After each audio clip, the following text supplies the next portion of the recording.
ክርስቶስ ትንሣኤ ሙታን በአብይ ኃይሎ ስልጣን አሰሮ ለሰይጣን አጋዞ ለአዳም ሰላም እምይእዜሰ ኮነ ፍስሐ ሰላም ሰላም ሰላም ስድራለ እግዚአብሔር ከመይ ትብሉ ከመይ ተምሲሉ ዘለኹም ሰላም ከምጽሕ ትረፈለለይ ከም ተለመድ ኩሉ ግዜ ታሪክ ቅዱሳን ዘቕርበልኩም ሎማዓንቲ ከዓ ታሪክ ሰባት ቅድስት ቄርቆስና ኣዲኡ ሰማዕት ቅድስቲ ኢዮብ ሒዘልኩም መፅእ ኣለኹ ሓቢርኩኒ ንክትፀንሑ ትሕትና ይላው ቅዱስ ቄርቆስ ኣቦኡ ቆዞሞስ ወይ ከዓ ስምዖን ኣዲኡ ኢዮልጣ ይበሃሉ ሃገሩ ኣብ ታሕታይ ኤስያ ብፍላይ ከዓ ኣንጌባን ትበሃል ኣንጌባን ማለት ናይ ወይዘራዝር ሃገር ማለት እዩ ሕዳር ዕለት 15 ተወለደ እቲ ዘመነ ሰማዕታት ነበረ ቅድስቲ ኢዮልጣ ካብ ንእስነታ ኣትሒዛ ንእርቲ ሰበይቲ ነበረት ስደት ምስ ኮነ ህፃን ሒዛ ናብ ናይ ሮም ከተማ ዞባ ኣውራጃ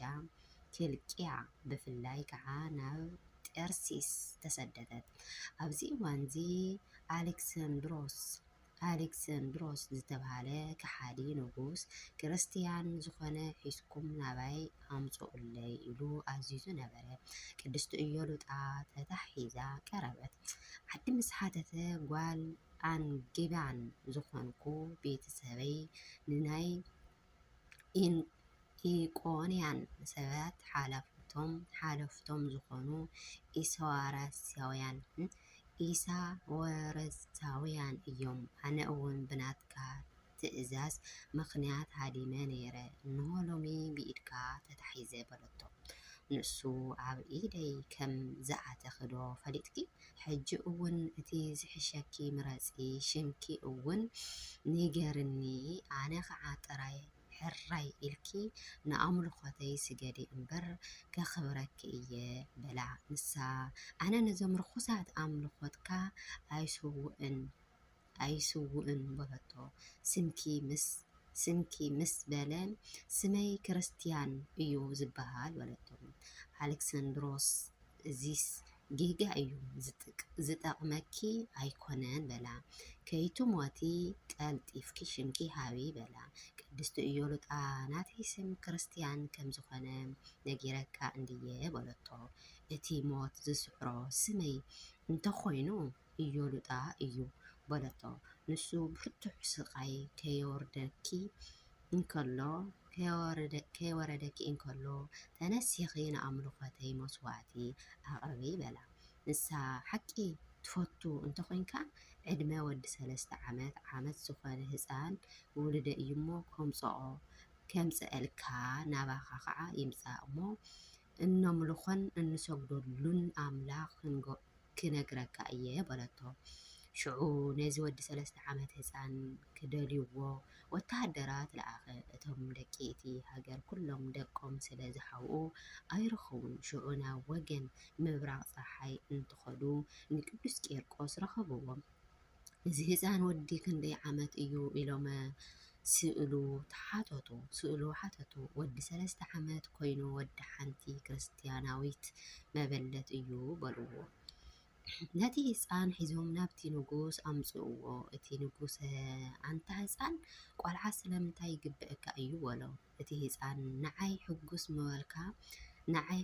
ምበልካ ፅቡቕ ተዛሪብካ ንስኻ ግን ሕጉስ የበልካን እግዚኣብሔር ንዝንጓዓት ሓጎስ የብሎምን ኢልዎም እዩ ኢሉ መለሰሉ እቲ ንጉስ ነቲ ህፃን ከይሓተትኩኻ ክንድዚ ዝኣክለ ትምልሰለይ በሎ እቲ ህፃን ጌና ካብዚ ዝበዝሕ ነገር ክምልሰልካ እየ በሎ እቲ መኮነን ስንካ መን እዩ ንገረኒ በሎ ካብ ንጹህ ሓዘቕቲ ካብቲ ዘይልወጥ ዘይጠፍን ዝተረኸበ ሽመይ ክርስቲያን እዩ ዝበሃል ኢሉ መለሰሉ እቲ ንጉስ ካልኣይ ከይትመውት ስምካ ብቕጡፍ ንገረኒ በሎ ቅዱስ ቄርቆስ ስመይ ክርስቲያን ከም ዝበሃል ነጊረካ ካልኣይ ምኽሰይ ክኽላይ ስመይ ክነግረካ እንተኾይኑ ቄርቆስ እዩ በሎ እቲ መኮነን ሕራይ ኢልካ ንኣምልኾተይ መስዋዕቲ ኣቕርብ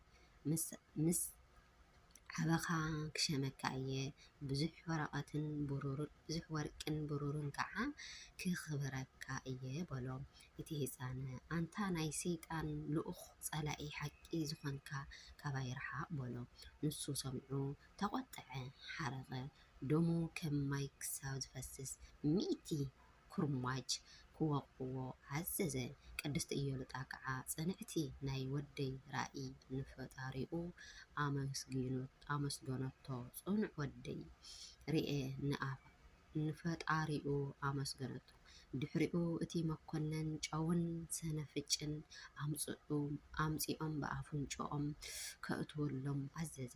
ኣብዚ ግዜ እዚ እቲ ህፃን ጥዑም ልጎራዐ ነቢብካ ጥዑም ለጎራእየ ነቢብከ ኣምዓረ መሰክር ጥዑሙኒ ለኣፍየ። ትእዛዝካ ንጎረረይ ጥዑም ኮነ ከም መዓርን ሽኮርን ንኣፈይ መቀረኒ ጣዓመኒ ኢሉ ጫደረ።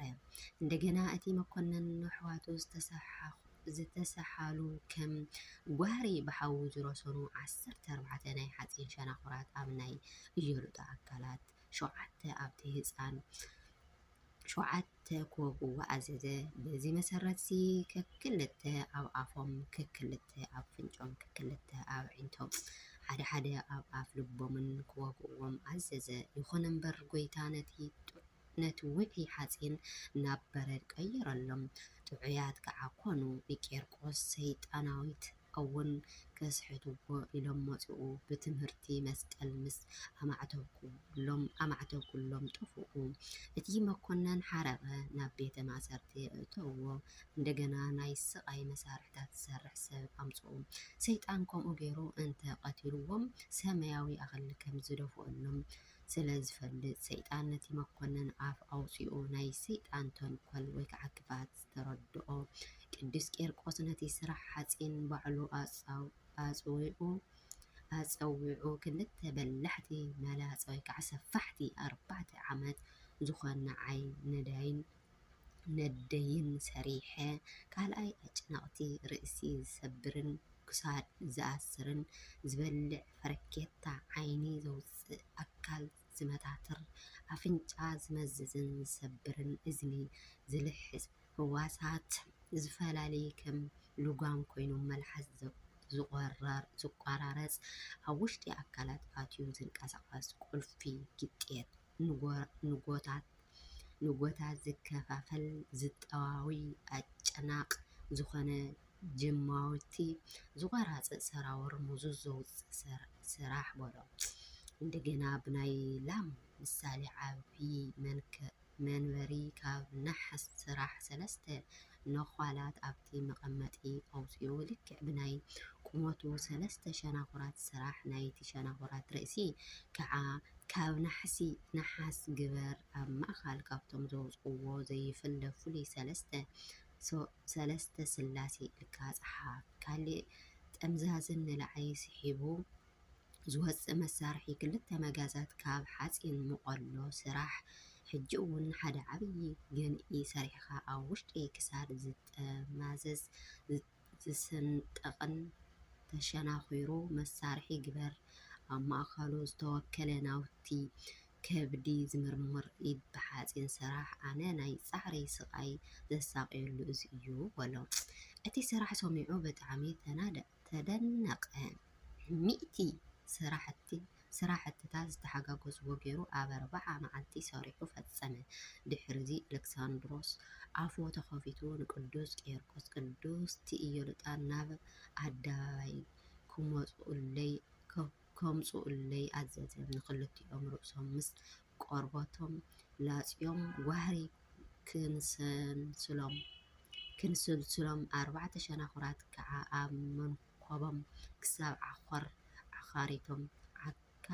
ዓካሪቶም ክትከለሎም ኣዘዘ። እዚ ኩሉ ተፈፀመ ግን ብእግዚኣብሔር ዝተልኣኸ መልኣክ ቅዱስ ገብርኤል መፂኡ ነዚ ኩሉ ስቃይ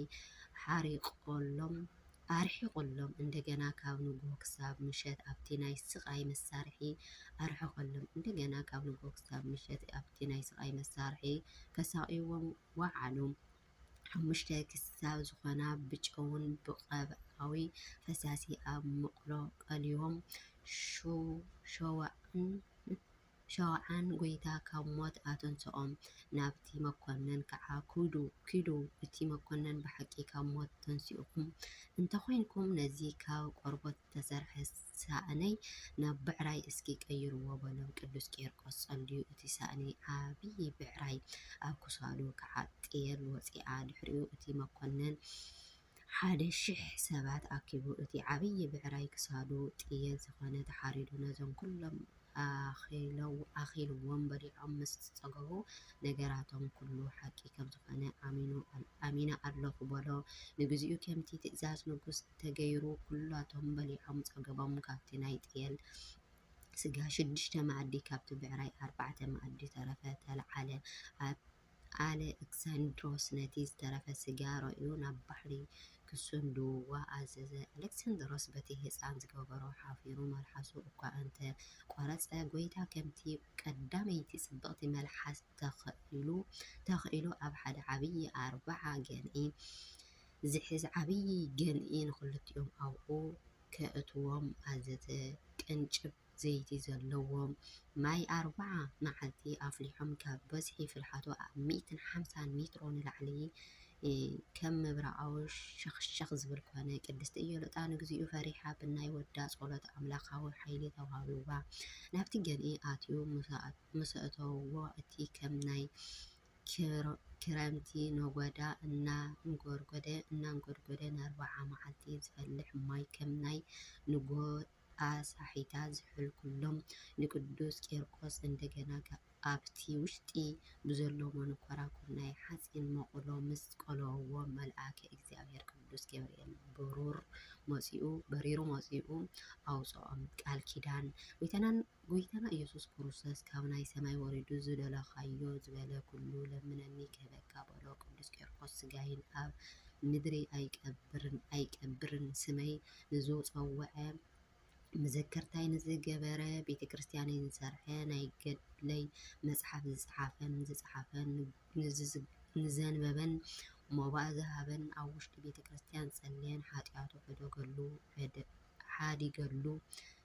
ሓዲገሉ ስመይ ኣብ ዝፀውዐሉ ቦታ ሕማም ካብቲ ጉልሓይ ኣይወፅኢ ኣብ ሰውነቱ እውን ዓባር ደረቕ ሕማም ኣብ እኽሊ ዋሕድ ማይ ነቕፂ ኣይኮነን በለ። ጎይታ ዝለመንካኒ ኩሉ ሂበካ ኣለኹ። ብየማነይ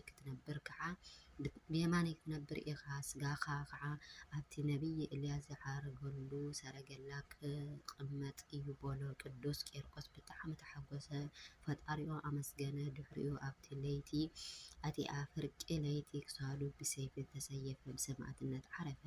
ዕለት 15 ጥሪ ሰንበት ሰዓት 6 ኣብ 3 ዓመቱ 1 ወርሕን 3 መዓልትን 3 ኣኽሊላት ወሪዱሉ። ከም በዝሒ ዕድሚኡ 3 ኣኽሊላት 15 ጥሪ ዕለት 15 ጥሪ ሰንበት ሰዓት 6 ኣብ 3 ዓመቱ 1 ወርሒ 3 መዓልትን 3 ኣኽሊላት ወሪዱ ወይ ከዓ ተዋህቦ። ከም በዝሒ ዕድሚኡ 3 ኣኽሊላት ተዋሃብዎ። ቀዳማይ ናይ ህፃንነቱ፣ ካልኣይ ናይ ገድሉ፣ ሳልሳይ ናይ ሃይማኖት ፅንዓት ኣብነታት እዮም። ካብ ክሳዱ ደም ማይ ጸባ ወፀ። ንፀብሒ ንግሆ ንፅባሒቱ ንግሆ ዕለት 16 ከዓ ኣድዩ ቅድስቲ ኢዮልጣ ክሳዳ ተሰይፋ ሞተት። ንዕኡ እውን ጎይታ ሙሉእ ቃል ኪዳን ሃባ ኣብ ሃገርና ሃገረ ኣግኣዚት። ወስብሐት ለእግዚአብሔር ወለወላዲቱ ድንግል ወለመስቀሉ